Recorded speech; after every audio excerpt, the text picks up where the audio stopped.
Welcome to Talk the Walk. I'm Jaynie Morris, and it's really great to have your company once again on our Talk the Walk podcast. Now, my job is to bring you people who are raising voices and uniting with others, and also exploring solutions to issues and challenges, and most of all, inspiring others with what they're doing with their lives.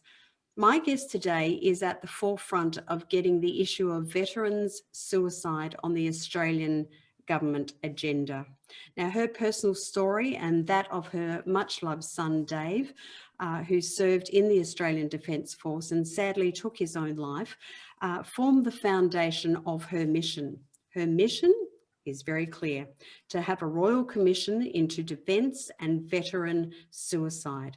Julianne Finney, welcome to Talk the Walk. Hi, Jaynie. Thank you. I know you're very busy. We were talking off air then. We know you're very busy, and we see you all throughout social media, really moving, as you mentioned off air. This is a full-time job for you now. So to set the scene with listeners who maybe aren't that familiar with what you have been doing, would you mind sharing your story in the background, Julianne? Sure. 2 years ago, my son, David, I got that knock on the door that every parent dreads, and I don't even know how else to say it. It was the police telling me that my son was deceased. And I remember a lot, but I don't remember a lot about that evening. I'll tell you, I can't remember anything, and the next breath I'll tell you 500 things that I thought. It was surreal. It was gut churning. I wanted to wake up and I couldn't. I spent the next day, I guess, in shock and doing everything wrong, really. You know, I rang people and told them after a few hours. At first I couldn't even do that, but when I did it wrong. You know, I called my daughter and told her I needed to be with my daughter, and I made a phone call. And that sticks with me.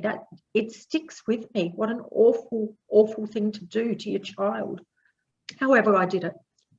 And it was while I was arranging his funeral, because you don't know where to go. You don't, and I guess that happens to every parent. I'm not unique there. You don't know where to go. You don't know how to arrange a funeral for your child. This is something that you never planned for. And I called a few places, thinking, I was just so naive in the first days. I thought that Defence would come to my aid. I thought that DVA would come to my aid.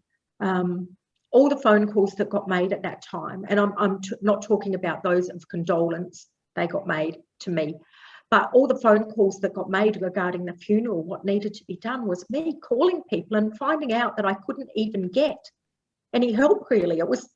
I got nowhere with those phone calls. It was, my son served for 20 years, you know, and he loved his career. So do I bury him in uniform? I think that's what he would want. I didn't know.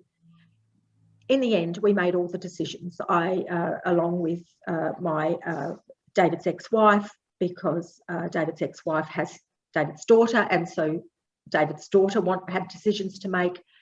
David's father, David's sister. So we made all those decisions, which surrounded buying an ensign, which is like the Navy flag, so that we could give it to the Navy to fold up and present back at the funeral. These things weren't done for us. Trying to purchase a uniform, a brand new one, and then get pictures of everything being correct so that we had him dressed properly. Trying to find a place that would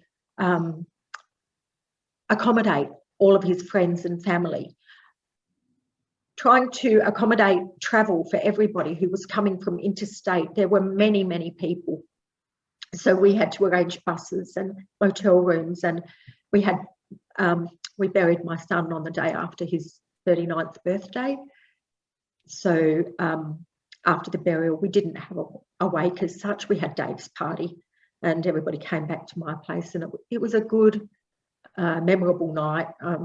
I made the rules that night as if David was still here, knowing what he would do. So the rules were all furniture stays on this side of the fence, and toilet paper goes down the toilet in sheets, not in rolls. You know, and it was just remembering Dave and talking to a lot of people. There were tears, there were laughter, there was laughter. It was a good night. But Jaynie, I can't explain to you when we see pictures of coffins that I watched that coffin go into the ground, and I thought nobody could see in me that you are putting in the ground my child. And it was at that moment where I thought, I can't walk away from this. I can't walk away. I need help. I don't need emotional help. Grief is very different for all of us, but I need help to change this. Still naive, I thought I can go to the government and tell them that we need a Royal Commission, that there's too many. I had heard 5 days before I got the knock on the door of a veteran suicide. I was watching parents beg people to help them find their son. Jessie Bird was big in the going through an inquest. And then looking, there was just so many more. Nobody had the true numbers.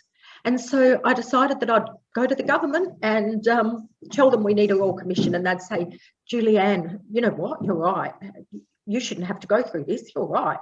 And getting an appointment, well, I think that took about 4 months. And then just the cover-ups, the spin, the rubbish, the nonsense, the placating that followed, I realised that I had to do something.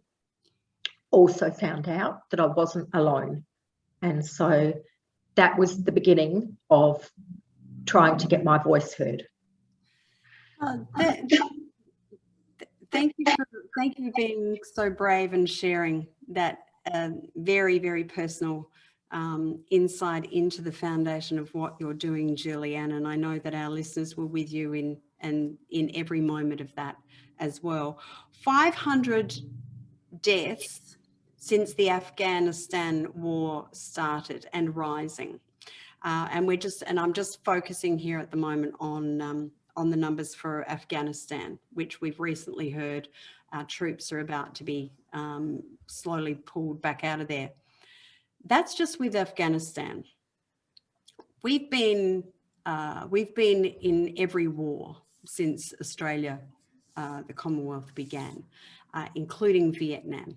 And you and I have had this discussion. My late husband served and was in Vietnam as well. So there's more than 500, but at the moment, the media are really focusing on 500 since the Afghanistan war commenced. There's 41 lives that were lost in Afghanistan in combat. So this far overrides, and not diminishing that either. I don't want that to be taken out of context. So the issue and the challenge that our service people and our veterans are constantly faced with is an epidemic. And so the Royal Commission that you're working hard for the government to start, Julianne, what do you feel that the Royal Commission will do? Okay, for starters, when the Royal Commission was named into veteran suicide, and I stand by that, there's a lot of people that think, well, why not have it into all suicides? What I want this Royal Commission to do is find out and touch on the culture in defence. We don't want to start with mental health issues. These mental health issues, we could look after them perhaps if there were less of them.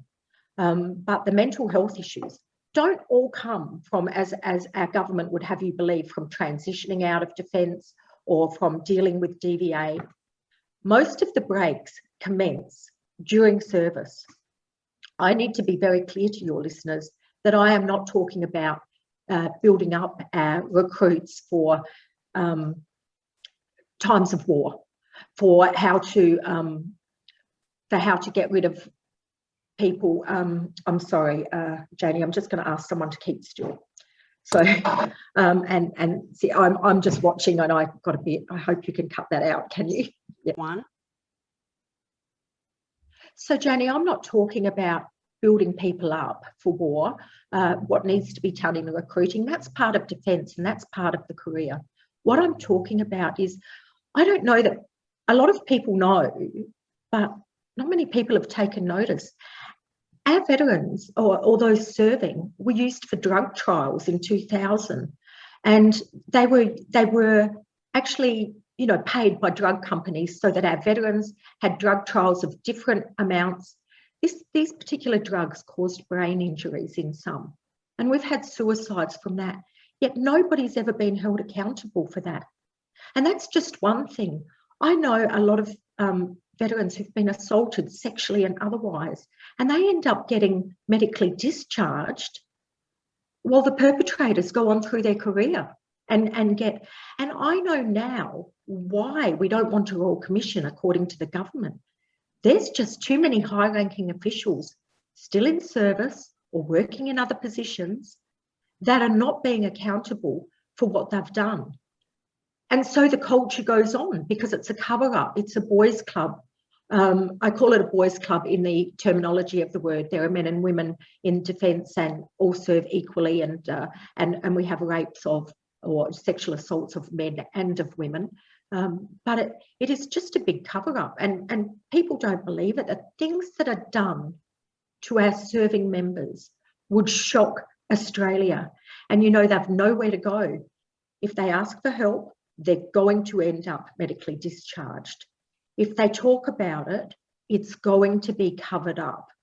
And if they just run away, they're going to be charged with going absent without leave. So the serving members have nowhere to go. And it's just a bullying culture that is not human. It is not within the realms of our human rights. So please be aware there are two different issues I'm talking about, that, you know, these are our toughest, our bravest, and we thank them for their service. They are amazing. But we've got to stop the bastardisation, really. We've got to stop.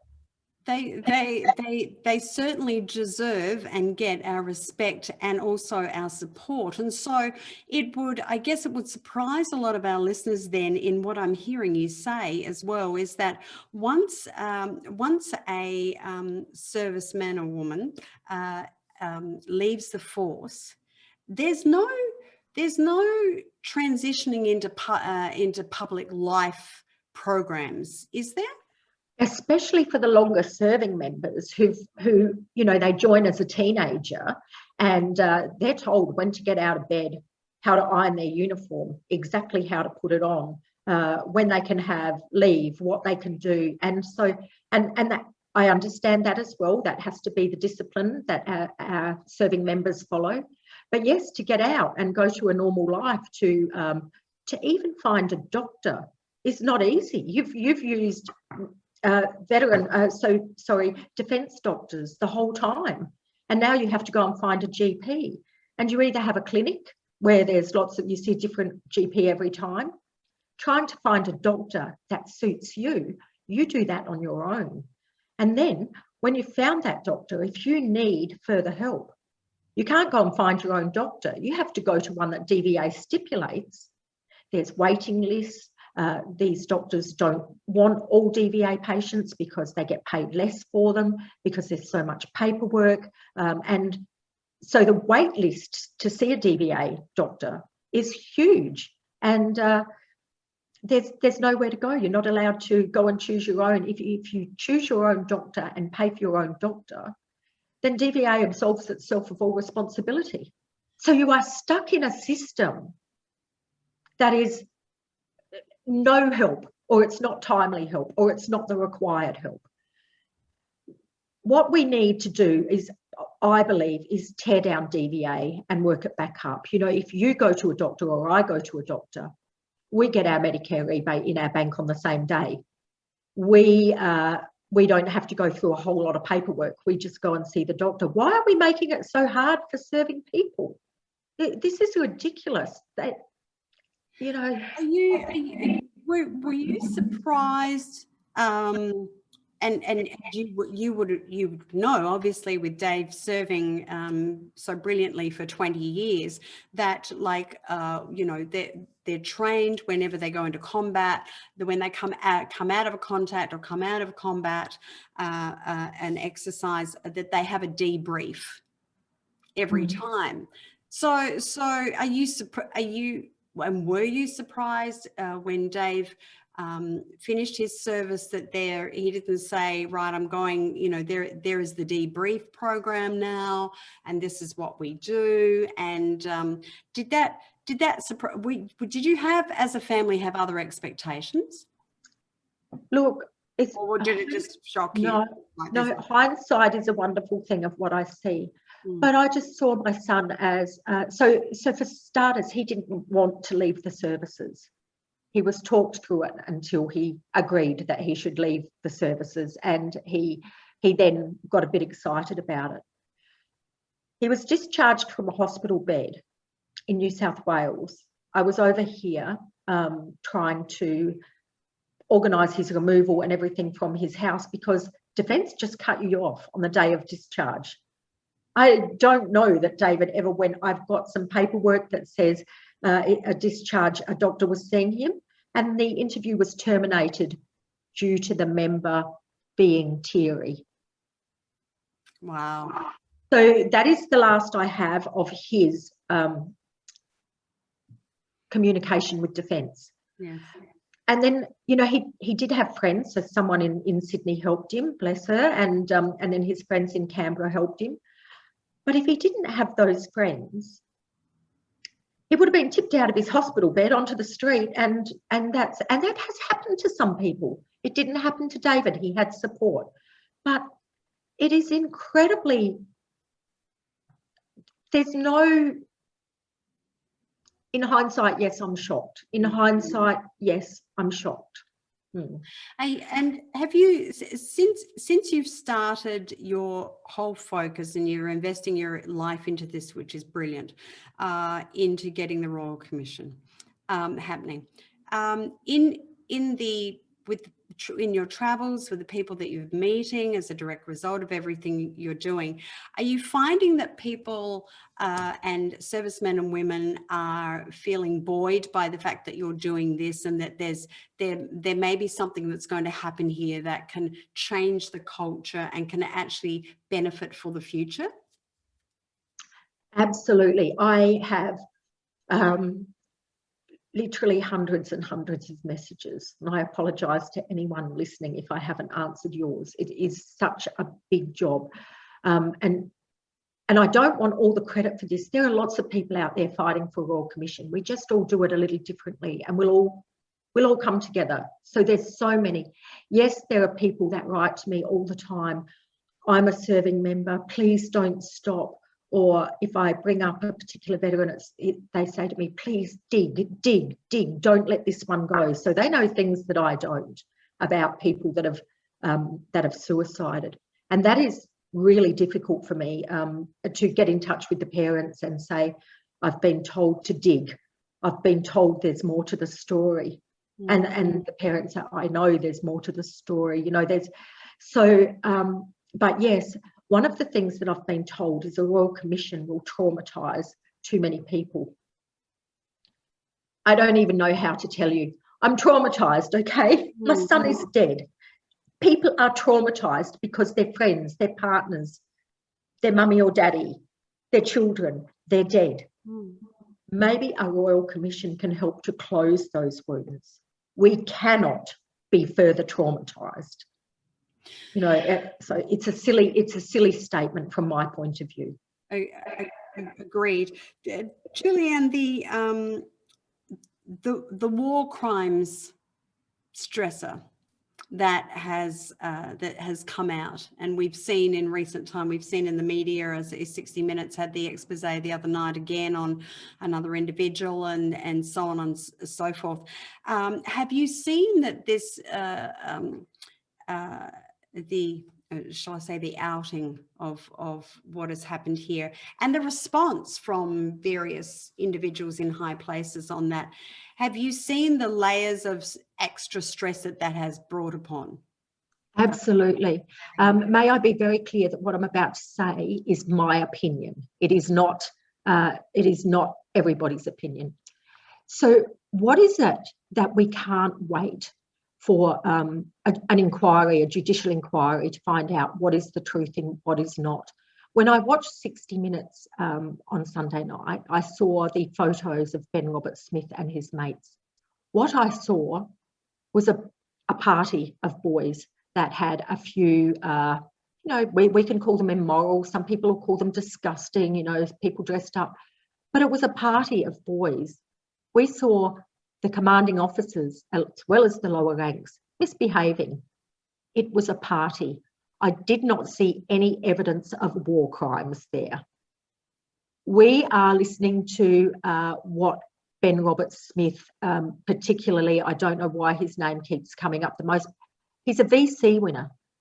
Sorry, it's not a winner. He's been awarded a VC. And, he must have had some heroic acts there. Surely that to pile on, to have a Minister of Defence in Parliament calling these people murderers before a trial, to have someone come out and engage in, the commanders didn't know. Well, I have to tell you, if the commanders didn't know what their troops were doing, they are bad leaders. If they did know what their troops were doing and did nothing about it, they are bad leaders. They need to be held to account too. And this is what I'm getting at. We are destroying our serving members, especially our younger ones, and getting away with it. And I don't have a voice to say all of this, but they have a voice to get this in the news or on television every day, or in Parliament. They get to say what they want without it coming out. And I need that voice to come out and say, hey, hang on. If you watched 60 Minutes on Sunday night and you thought that was really bad, what did you actually see? You saw a party. So stop judging and wait for a full investigative inquiry of what happened. You and I are not in a war zone. It's easy to judge from our lounge room. It's incredibly easy. And look, I'm not telling you I never make judgments, but sometimes I've got to pull myself back and say, okay, I actually don't know that. That's in my head and I've made it up. So please, yes, there are layers, and the way that they are being treated out loud, we thank them for their service. If they've made mistakes, let's deal with it. If they've done absolute criminal behaviour, absolutely, justice must be served. Yes, but I don't understand why we're not doing this as well. You said 500 before, but I know there's over 700 this decade. Why are we not serving that same justice for 700 dead Australians? And as we move forward as a country, we are seeing more and more investment by our governments, especially since COVID of 2020, into our defence industry, and it is an industry, into our defence forces, into our defence personnel, and we're ramping up in a big way for a tighter national security level. So the timing of this would for most, understanding that point in of itself, would you agree, Julianne, that the timing of a Royal Commission is perfect? Because with the Royal Commission, with the outcomes there, and to change the culture and get it into a more positive, supportive, inclusive, strong, powerful industry that it is, would take us into the future in a much better served position, wouldn't it? Absolutely. I've been told, and I don't know how true this is, that our caps on defence personnel have been the same since the 70s. And here I am saying to parents, my son had a wonderful career. He was very proud of himself, and I was very proud of him. I still am. But I'd say to parents now, don't enlist until it's fixed. Don't let your children enlist. This blindsided me. There's no reason why it can't blindside you. Don't enlist. Now, let's invest in our personnel at the same time as we're investing in equipment, as we're investing in the money for border security. Let's invest in the people that we intend to make stand up, to give their life if necessary, to fight wars, to train to be kill or be killed. Let's invest in the people. I'm not sure if we need more people serving. I'm not, but we certainly need to change the culture, and it needs to be with an accountability prospect. So if you're going to bully, bastardize, assault, or whatever your juniors, you are going nowhere. We're not going to medically discharge those we're training. We're going to medically discharge those who break the rules of humanitarian rights. You know, we look at war crimes, I tell you that there's probably a lot of home crimes within defence at the moment. Why are we not up in arms about that? Why are we not up in arms about our children dying? I say children because I'm a mother. Why? Why are we allowing this to go on and then trying to cover it up with a national commissioner that is, it's rubbish. It is really rubbish. So you've spent a lot of time in Canberra, Julianne, and you've met with a lot of politicians and staffers. How are you finding the response? And further to that, the people that you have been meeting over there in Canberra, how confident are you that they are going to be contributing and actually make this happen? So 100% confident. I believe that I've always said I'm not stopping for anything less than a Royal Commission. So I'm confident that a Royal Commission will happen, and I'm confident that it will happen soon. What I'm not confident about is that the framework of that Royal Commission will be set up by the very people that need investigating, because that's what this current government has been doing all along. We use the ADF, DVA, bureaucracy to set up the rules of everything. No. Veterans need to have a say. Families need to have a say. Advocates need to have a say. So my next thing, knowing that this Royal Commission is coming our way, I want a committee set up with lived experience, with policymakers, with psychiatrists, with lawyers, not DVA lawyers, but lawyers, with veterans advocates, with veterans with lived experience, with family members. I want veterans to allow to have a submission. This is a Royal Commission for veterans, and it needs to have veterans have a say. And I'll often hear, what do families know? What do I know about those who've, it isn't what I'm talking about. I'm not saying that I have to do the framework. I'm saying you who know what the issues are have to do the framework. And so I want to lead that committee. I absolutely know that I have veterans' best interests in heart. I absolutely know that I don't want any more family members to lose a veteran to suicide. I absolutely know that there's so many issues even I don't know about. One of the things I often hear is, why spend the money on a Royal Commission? They know what to do. Why don't they just do it? Here's my question to you. Who is they? Because I haven't met them. And why don't they just do it? Well, you go to the government and get them just to do something. That's not how it works. Everything is a fight. Everything is done to placate people. Announcements are made to say, well, we're going to do that, so you can go away now. Well, I won't be placated. I'm not going away. And I'm going to keep fighting until we get this right for those who serve. Julianne, what can our listeners and well, people everywhere really, what can they do to help, to contribute? What can we call for action with them for? Okay, well, I do have a change.org, just change.org petition, and if you just look up veteran suicide, you'll find that. So absolutely signing that and sharing it would be very helpful. The other thing that I ask people not to do is not to listen to those who are setting up the Royal Commission to be, I'm sorry, but to be spun into saying, you know, oh, that's all fixed now. Because it's not. That's exactly what happened when last year they announced the National Commissioner. And people started saying, well, you know, she's got that. What does she want? This is me. Well, I want accountability and justice. I want something that's going to investigate the issues. I want something that's going to find solutions. I want our veterans to live. I not only want them to live, but I want them to live, as in, you know, having what's available. And we're not talking about money there. We're talking about correcting those breaks when they happen, not medically discharging everybody, not allowing a lot of those breaks to happen. Some will happen. And, you know, transition processes. Not everybody needs a payout after defence. Some people come out and, you know, and they do very well, but we are breaking too many. The ones that do well, I'm really glad about that, but we don't need to fix that.